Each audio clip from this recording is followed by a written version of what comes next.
Okay, in this quick video, I just want to explain to you exactly what each type of keyword matching option exactly means. So let's start with the broad match. And remember, I told you that you should never start your campaign with broad match. You always want to start your campaign with only the bottom three, which I'll explain in just a minute. But as I mentioned, you never want to start your campaign with a broad match, because a broad match, which by the way, this is what most people do. They really don't know any better. People who, like, let's say a chiropractor set up a campaign on him by himself, he'd probably just put these keywords right into his where it says to list your keywords, he would probably just type in chiropractor and chiropractors just like this. They probably don't know any better.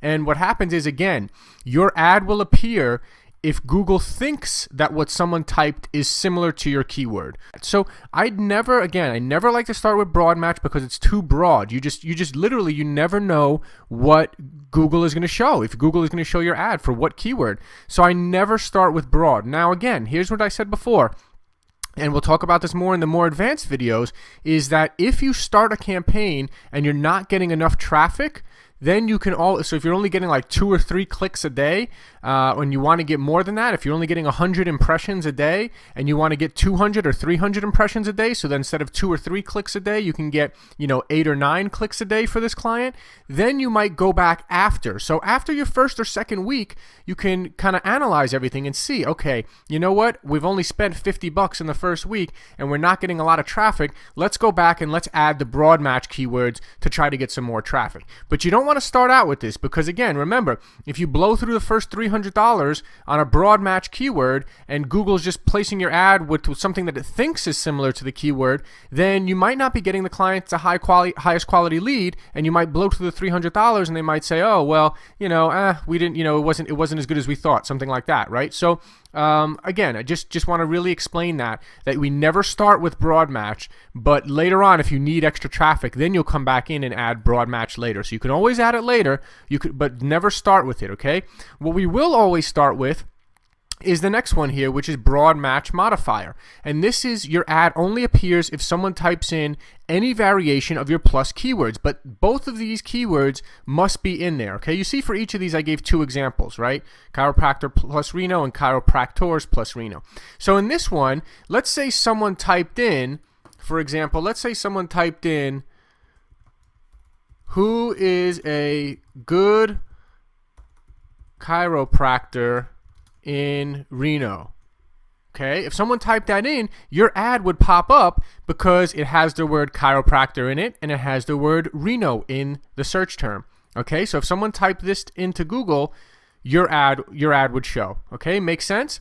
So that's why it's good. It's especially good for when you're doing by location. You want to always put your city name and then your main keyword. So plus chiropractor plus Reno. I'm confident enough to know that if anyone is typing in the word chiropractor and Reno in the same search that they're searching in Google for, I'm confident that I want my ad to pop up for that, okay? I'm not confident, though, in the normal broad match where Google just thinks that's something similar. I'm not comfortable. I don't want Google choosing that for me. But I am comfortable if the word chiropractor and the word Reno are in there, I want that to appear. So you see I have plus chiropractor, then you put a space, and then you do plus Reno. That's how you set that up.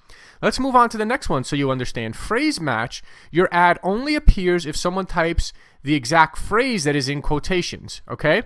So if your phrase match says Reno chiropractor, then let's say someone typed in looking for a Reno chiropractor. Okay, if someone typed that into Google, then your ad would appear because Reno chiropractors is right here and Reno chiropractors right here. Now, if someone typed this in, chiropractor in Reno, if someone typed that in, chiropractor in Reno, your ad with this particular phrase match, your ad would not appear. Okay, now again, remember, your ad would appear if you have this in here, chiropractor plus Reno. If someone typed in chiropractor in Reno, your ad would appear.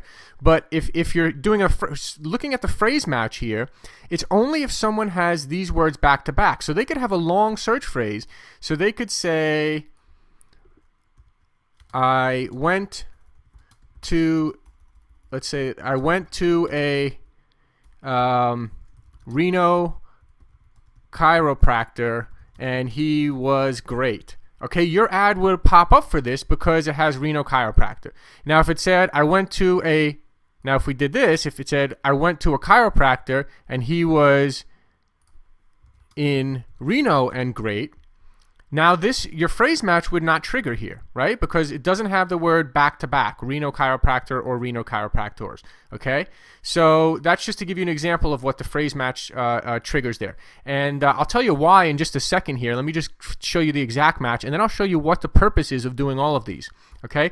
So then you have the exact match, the last option. So these are the 4 options. When you enter a keyword, you could either enter it in just as a normal keyword, broad match, which we don't want to start doing. You could do a broad match modifier plus that and plus that, and you can do a phrase match where it's in quotation marks, or your 4th option is to do an exact match.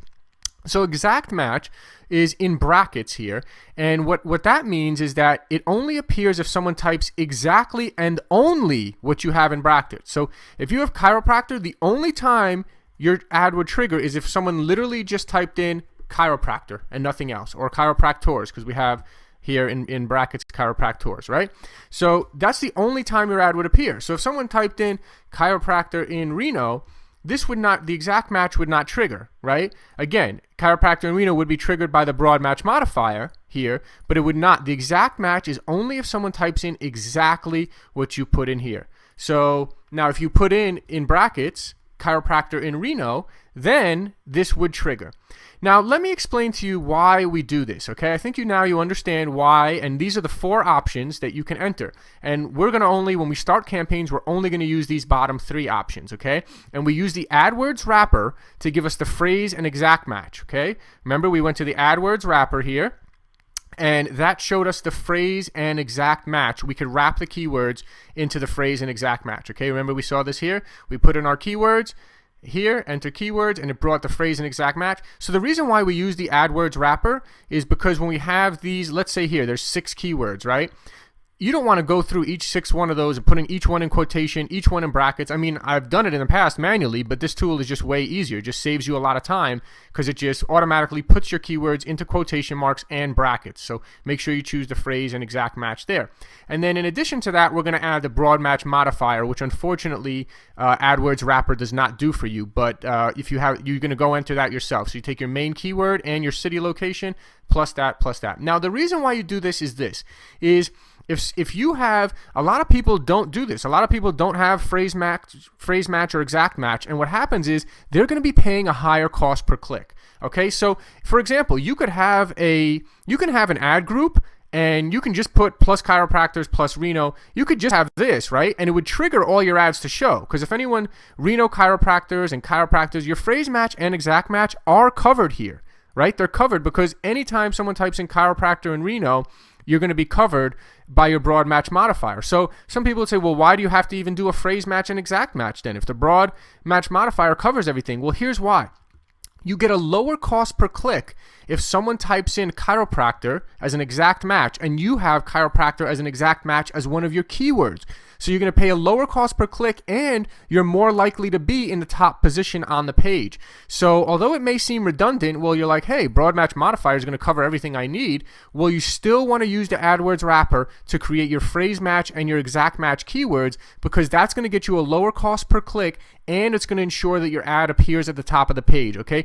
Google likes relevancy. So if you have this as a keyword, chiropractor, just by itself, and someone goes into Google and just types chiropractor, your ad is going to show, obviously only in the area that you target, right? So very important. So if you have a chiropractor as an exact match and your competitor does not have chiropractor as an exact match, then you have a better chance of getting a lower cost per click and being higher on the page. Obviously, the bid, what you bid on that keyword is going to be a big determining factor as well. But let's say you and a competitor were bidding exactly the same amount on the keyword and you had chiropractor and exact match and they did not have chiropractor and exact match, you would probably be at the higher part of the page, top of the page, and you would probably get a lower cost per click because you have it in there as an exact match and that's exactly what someone typed. So this is really just to please Google and get yourself a lower cost per click and ensure you're higher up on the page. Okay, so we're only going to start with these 3. And so broad match, for example, if you have chiropractor in there as a broad match and someone types in a chiropractor and nothing else into Google, and you only have the broad match, you don't have the exact match, you're going to pay a higher cost per click most of the time than you would if you had it as an exact match. Okay, so that's the key here. You want to have all the phrase matches and the exact matches, even though it seems a little redundant. Just use the AdWords wrapper. Create your keywords one time, throw them in the AdWords wrapper. It'll give you all the phrase match and exact match. You put all the phrase match and exact matches in there just in case someone types in that exact phrase or someone types in that exact keyword. You will get the lower cost per click and you will usually be higher up on the page, okay? And the broad match modifier we use to cover ourselves to make sure where our ad is always being shown for any time someone types in any variation of our keywords here. So just wanted to kind of give you a little bit more understanding about the keyword matching options and why you want to specifically use these 3 to start out your campaign. And then if you don't get enough traffic after the first couple of weeks, then you can come back and add these keywords as a broad match. But starting out, we're only going to use these 3. And by having these 3, the phrase match, exact match, and broad match modifier, we should have ourselves covered for the most targeted, most focused keywords and getting ourselves the lowest cost per click and being the highest up on the page, which is exactly what we want.